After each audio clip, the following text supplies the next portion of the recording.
নমস্কার বন্ধুরা, আশা করছি তোমরা সবাই ভালো আছো এবং সুস্থ আছো। আমি রাখি, আমার চ্যানেলে তোমাদের সবাইকে জানাই অনেকটা স্বাগত। তো বন্ধুরা, প্রতিদিনের মতো আজও চলে এসেছি কিছু গুরুত্বপূর্ণ টিপস নিয়ে, যেটা তোমাদের অনেকটাই কাজের থেকে সুবিধা করতে পারে, নিজেদের জন্য একটু সময় দিতে পারে। চলে এসেছি প্রথম টিপসে। তো বন্ধুরা, এখানে আছে কিছুটা চিপস অথবা ব্যাট। তো এই যে ব্যাট অথবা চিপস, এইগুলো আমরা কিন্তু চায়ের সঙ্গে খেতে খুবই পছন্দ করি। এবার এইগুলো আমরা তো ভীষণ পছন্দ করি খেতে, কিন্তু দেখবে মাঝে মাঝে না এই ধরনের চিপসের সঙ্গে একটা প্রবলেম হয়। সেই প্রবলেমটা বিশেষ করে হয় কিন্তু এই বর্ষার দিনে অথবা এই শীতের দিনে। তো বর্ষার দিনে অথবা শীতের দিনে এই চিপসগুলোর মধ্যে না একটা ভিজে ভিজে ভাব চলে আসে, তখন এই চিপসগুলো নরম হয়ে যায় আর ভাজতে গেলে খুব ভালো করে ভাজা যায় না। তার জন্য আজ খুব ভালো একটা টিপস নিয়ে চলে এসেছি। এই ধরনের চিপসের সমস্যা হলে কী করবে, খালি কড়া বসিয়ে দিয়েছি, খালি কড়ার মধ্যেই কিন্তু ব্যাটগুলোকে ভেজে নেব। ভেজে নিলে দেখতে পাবে এর মধ্যে যে ভিজে ভিজে একটা ভাব হয়ে গেছিলো আর খাওয়া যাচ্ছিল না, সেই সমস্ত সমস্যা থেকে কিন্তু রেহাই পেয়ে যাবে। আবার যাদের বাড়ি খুব ভালো রোদ ওঠে, তারা কিন্তু রোদের মধ্যে 1-2 ঘন্টা যদি এই ব্যাটসগুলোকে দিয়ে রাখতে পারো, তাহলে দেখবে এগুলো ভীষণ ভালো শক্ত হয়ে যাবে, সেই জল জল ভিজে ভিজে ভাবটা আর থাকবে না। বিশেষ করে সমস্যাটা কখন হয় বলো তো, যদি বেশি করে বাড়িতে আনা থাকে তখন এই সমস্যাটা হয়। তো বন্ধুরা, এখানে কড়ার মধ্যে আমি কিন্তু বেশ ভালো করেই এটা একটু নাড়িয়ে চাড়িয়ে নিয়েছি, শক্ত হয়ে গেছে, নামিয়ে নিচ্ছি। এবার তোমাদের ভেজেও দেখিয়ে দিচ্ছি। তো অল্প করে তেল বসিয়ে দিয়েছি, অল্প করে তেল বসিয়ে দেখতেই পারছো পাঁপড়গুলো কতটা সহজেই কিন্তু ফুলে উঠলো। আর যদি ওই যে ভিজে ভাবটা থেকে যায় তখন কিন্তু একটুও ভালো ফোলে না, সেটা খেতেও আর ভালো লাগে না। তো বন্ধুরা, আমি আরও একবার কিছুটা পাঁপড় দিয়ে তোমাদের দেখিয়ে দিচ্ছি। দেখো বন্ধুরা, দোকান থেকে যখন আনবো, আনার পর সঙ্গে সঙ্গে কিন্তু এইভাবে বেশ সুন্দরভাবে ফুলে ওঠে, সুন্দরভাবে খাওয়া যায়। কিন্তু বাড়িতে কিছুদিন আনার পরপরই দেখবে সেটা নরম হয়ে সমস্যার সৃষ্টি হয়ে যায়। তো সেই সমস্ত সমস্যা থেকে রেহাই পাওয়ার জন্য কিন্তু আজকের আমার এই টিপসটা তোমরা ফলো করতে পারো। তো দেখো বন্ধুরা, আমি এক এক করে কিন্তু আমার পাঁপড় বেশ কয়েকটা আমার ভাজা হয়ে গেছে। এইবার সম্পূর্ণটা তোমাদের দেখিয়ে দিচ্ছি। দেখতেই পারছো এখানে কতটা পাঁপড় আমি ভেজে নিয়েছি। তো আশা করছি এই টিপসটাও তোমাদের অনেকটাই কাজে আসবে, অনেকটাই ভালো লেগেছে। তো বন্ধুরা, চলে এলাম পরবর্তী টিপসে। পরবর্তী টিপসে এখানে আছে নেল পলিশ। দুটো কালারের নেল পলিশ নিয়ে নিয়েছি। আমরা মেয়েরা বিভিন্ন ধরনের ড্রেসের সঙ্গে কালারিং নেল পলিশগুলো পরতে খুব পছন্দ করি। এইবার আমাদের একটা সমস্যা হয়, নেল পলিশগুলো যখন আমরা বের করে পরতে শুরু করে দিই, তখন কিন্তু আমাদের একটা সমস্যা হয়, আমরা সে যতটা সাবধানেই পরি না কেন, ঠিক আমাদের নখের চারি সাইডে কিন্তু নেল পলিশগুলো লেগে যায়। তখন আমাদের কারোরই দেখতে ভালো লাগে না আর আমাদের নিজের মন থেকেই খারাপ লাগে, চারি সাইডে লেগে যায়। তো এর থেকে উপায় পাওয়ার একটা ছোট্ট টিপস আছে। দেখো, অনেকেই কিন্তু ভেজলিন ব্যবহার করে। তো ভেজলিন দিয়ে এই সমস্ত সমস্যা না করে, মানে এই সমস্ত ঝামেলা না করে, ছোট্ট একটা উপায়ের মাধ্যমে তোমাদের দেখিয়ে দেবো নেল পলিশ কিন্তু সাইডে স্কিনে একটুও লাগবে না। তার জন্য ছোট্ট যে খামচি ক্লিপগুলো আছে, সেই খামচি ক্লিপ এইভাবে নখের নিচের দিকটায় এইভাবে মেরে দেবে। মারলে কি হবে, যে আমাদের ওই নখের পাশে যে স্কিনগুলো, সেটা সেট হয়ে বসে যাবে। বসে গেলে আমরা যখন নেল পলিশগুলো পরবো, তখন দেখবে ওই পাশের যে স্কিনটার উপরে নেল পলিশ লেগে যায়, সেই স্কিনটার উপরে আর কিন্তু নেল পলিশ লাগবে না। তো আমি এখানে পরিয়েও তোমাদের দেখিয়ে দিচ্ছি যে আমার হাতের সাইডে কোনো স্কিনে কিন্তু নেল পলিশ একদম লাগলো না। এইভাবে ছোট্ট একটা খামচি ক্লিপ যদি আঙুলে মেরে রাখতে পারো, তাহলে এই যে আর নেল পলিশ পরার সময় যে সমস্যা আমাদের হয়, সেই সমস্যা থেকে কিন্তু রেহাই পেয়ে যাবে। আমি এখন আমার প্রত্যেকটা আঙুলেই নেল পলিশ পরে তোমাদের দেখিয়ে দিচ্ছি। এই যে আমার কিন্তু প্রত্যেকটা আঙুলে নেল পলিশ পরা হয়ে গেছে, পরলেই তোমরা দেখতে পাচ্ছ, কিন্তু আমার কোনো সাইডের যে স্কিন কোনোভাবে কোনো জায়গায় লাগলো না। তো আশা করছি এই খামচি ক্লিপের এই টিপসটা তোমাদের অনেকটাই কাজে আসবে আর অনেকটাই ভালো লেগেছে। যদি ভালো লাগে আমাকে কিন্তু একটু কমেন্ট করে জানিয়ে দিতে ভুলবে না। আর আমার চ্যানেলে যে সমস্ত নতুন বন্ধুরা আছো, অবশ্যই আমার চ্যানেলটিকে কিন্তু সাবস্ক্রাইব করে দেবে আর অল নোটিফিকেশান অন করে দেবে। তো বন্ধুরা, চলে এলাম পরবর্তী টিপসে। পরবর্তী টিপসে এখানে আছে টিফিন কৌটা। তো এই ধরনের যে স্টিলের টিফিন কৌটাগুলো হয়, আমরা যদি এর মধ্যে কোনো খাবার দাবার রাখি, এইবার অনেকটা সময় দেখবে এতটা শক্ত হয়ে মুখটা আটকে যায়, মানে এই যে ঢাকনাটা এর মধ্যে সেট হয়ে যায়, তখন আমরা যতই চেষ্টা করি, যতটা কষ্ট করে নখ দিয়ে খোলার চেষ্টা করি, মাটিতে এইভাবে আঘাত করি, কোনোভাবে আমাদের কিন্তু কাজ হয় না। মেন কথা, এই টিফিন কৌটাটাকে কিন্তু খোলা একেবারে যায় না। বিশেষ করে যদি গরম কোনো খাবার রাখো তখন তো ভীষণভাবে আটকে যায়, তখন খোলা কিন্তু একেবারে মুশকিল হয়ে যায়। তো বন্ধুরা, সেই স্টিলের যে টিফিন কৌটার এই সমস্যা থেকে কিভাবে তোমরা রেহাই পাবে তারই একটা ছোট্ট টিপস আজ নিয়ে চলে এসেছি। তো তার জন্য কি করবে, নিয়ে নেবে একটু সর্ষের তেল ঠিক এই যে যেখানে ঢাকনাটা আটকে আছে এই যে মুখের মধ্যে, এই পুরোটা জায়গায় আমি কিন্তু চামচে করে সর্ষের তেলটা দিয়ে দিচ্ছি। এইভাবে ঢাকনার মধ্যে সর্ষের তেলটা যদি চলে যায় তাহলে দেখবে খুব সহজেই কিন্তু এই ঢাকনাটা ঘোরাঘুরি করা যাবে, একটু এদিক ওদিক ঘোরানো যাবে।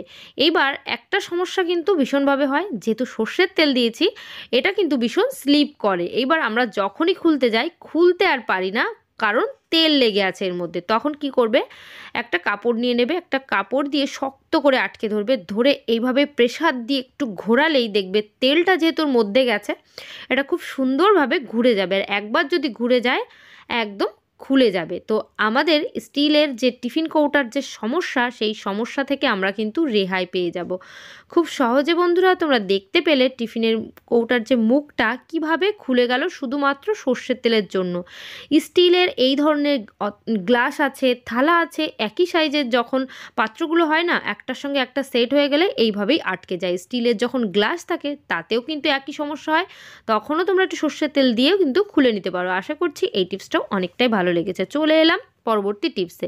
তো বন্ধুরা, আজকের এই ভিডিওটা কিন্তু ভীষণ গুরুত্বপূর্ণ হতে চলেছে, তো তোমরা কিন্তু স্কিপ না করে সম্পূর্ণ ভিডিওটা দেখবে।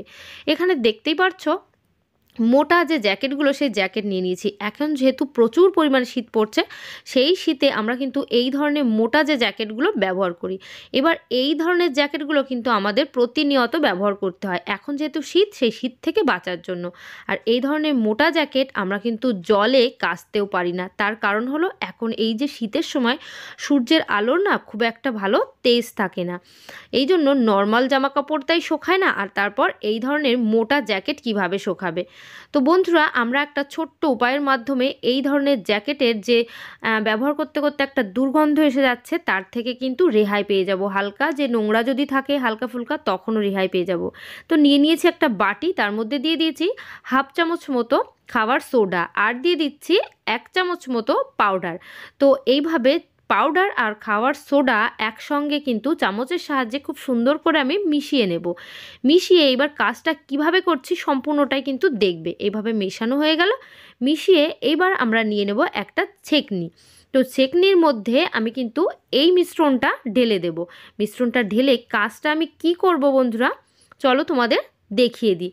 এই যে মিশ্রণটা দিয়ে আমাদের যে জ্যাকেটটা আছে, জ্যাকেটটা দীর্ঘদিন ধরে ব্যবহার করতে করতে একটা বাজে গন্ধ আসছে, আমরা যখন তখন এটাকে কেচে ধুয়ে পরিষ্কার করতে পারছি না, সেই সমস্ত সমস্যা কিন্তু একেবারে রেহাই হয়ে যাবে। কারণ খাবার সোডা ক্লিনিংয়ের জন্য কতটা ভালো আমরা কিন্তু সবাই জানি। আর এই যে পাউডার দেওয়া আছে, পাউডারের ফলে যদি কোনো বাজে দুর্গন্ধ হয় প্রত্যেক দিন ব্যবহার করতে করতে, সেই দুর্গন্ধ থেকেও কিন্তু আমরা মুক্তি পাবো। তো এইভাবে জ্যাকেটটার চারিদিকে কিন্তু এই মিশ্রণটা ছড়িয়ে দিলাম। এবার ভাঁজ করে পেছনের দিকটাও ছড়িয়ে দিচ্ছি। ছড়িয়ে এটাকে আমি আবার একটা ভাঁজ দিয়ে দেবো। ভাঁজ দিয়ে মানে এর প্রত্যেকটা জায়গায়, এটা জলে যেহেতু আমরা ধুতে পারছি না, তো শুকনোভাবে মানে ড্রাই ওয়াশ করছি কিভাবে তারই একটা উপায়। এবার এটাকে 10-15 মিনিট রেখে দেবো। এবার অন্যদিকে আরও একটা কাজ করছি। একটা বড় বাটিতে আমি জল নিয়ে নিয়েছি, জলের মধ্যে দিয়ে দিচ্ছি কিছুটা পরিমাণ শ্যাম্পু। তো এইবার শ্যাম্পুটা দিয়ে দিলাম, আর দিয়ে দেবো সামান্য পরিমাণ ডেটল। তো বন্ধুরা, এই ডেটল সামান্য পরিমাণ দিয়ে এই মিশ্রণটাকে কিন্তু খুব সুন্দর করে আমি মিলিয়ে নেব। দেখতেই পাচ্ছ একেবারে অল্প দিয়েছি। এবার এই ডেটলটা দেওয়ার কারণ কি, ডেটলটা দিয়ে এই মিশ্রণটা চামচের সাহায্যে মিশিয়ে নিচ্ছি। এইবার একটু হাতের সাহায্যেও আমি কিন্তু খুব ভালো করে এই জলটাকে মিশিয়ে নেব। জলটাকে হাতের সাহায্যে খুব ভালো করে আমি মিশিয়েও নিচ্ছি। মিশিয়ে তারপর কিন্তু একটা কাজ করব, একটা শুকনো পরিষ্কার কাপড় নিতে হবে। তো আমি নিয়ে নিয়েছি একটা শুকনো পরিষ্কার কাপড়। এইবার এই কাপড়টাকে জলের মধ্যে বেশ ভালো করে চুবিয়ে নিচ্ছি। চুবিয়ে এটাকে কিন্তু একেবারে নিংড়ে জলটা সমস্তই বের করে ফেলতে হবে, মানে একটু অংশ জল থাকলে হবে না, পুরো নিংড়ে নিতে হবে। নিংড়ে এই যে কাপড়টা একেবারে শুকনো মতো করে ফেলছি। তো শুকিয়ে তো যাচ্ছে না, হালকা একটা মানে ভিজে ভাব থাকবে কিন্তু জল থাকবে না, এরকম করে নিতে হবে। তো দেখতেই পাচ্ছ বন্ধুরা আমি কিভাবে এটা চেপে নিলাম। চেপে এইবার এই কাপড়টাকে আমি এখানে বিছিয়ে দেব। তো এইভাবে আমি বিছিয়ে দিলাম। বিছিয়ে কি কাজ করব চলো দেখিয়ে দিই। এবার নিয়ে নেব একটা প্রেসার কুকারের ঢাকনা। প্রেসার কুকারের ঢাকনা দিয়ে কিন্তু ভীষণ ভালো কাজ করব। তো চলো বন্ধুরা সেই কাজগুলো কি কি করব সমস্তটাই কিন্তু তোমরা দেখবে। এবার আমি কাপড়টাকে যেভাবে গিঁট দিচ্ছি ঠিক এইভাবে কিন্তু তোমাদেরও গিঁট দিতে হবে। গিঁট দিয়ে এটা কিন্তু ভীষণ ভালো ধরার কাজে আমার ব্যবহার হবে। যেহেতু প্রেসার কুকারের হ্যান্ডেলটা আছে এই জন্য আমি কাজটা কিন্তু বেশ ভালো করেই করতে পারবো। এই যে আমি একটা টুল বানিয়ে নিয়েছি, এই টুলটা দিয়ে আমি কি করব চলো দেখিয়ে দিই।